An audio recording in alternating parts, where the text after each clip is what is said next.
यो रहेको छ 3 पल्ला स्लाइडिङ डोर। यसलाई चाहिँ तीनवटै पल्लालाई एकै ठाउँमा लगाएर राखेर ओपन स्पेसलाई चाहिँ ठुलो बनाउन सकिन्छ।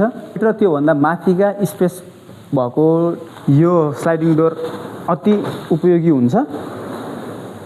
ओपन स्पेस पनि धेरै, अनि डिजाइन यहाँ चाहिँ खोल्ने राखेछ है।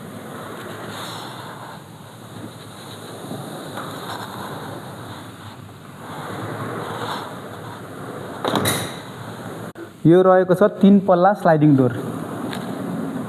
यसलाई चाहिँ तीनवटै पल्लालाई एकै ठाउँमा लगाएर राखेर ओपन स्पेसलाई चाहिँ ठुलो बनाउन सकिन्छ। र त्यो भन्दा माथिका स्पेस भएको यो स्लाइडिङ डोर अति उपयोगी हुन्छ। ओपन स्पेस पनि धेरै, अनि डिजाइन यहाँ चाहिँ खोल्ने राखेछ है।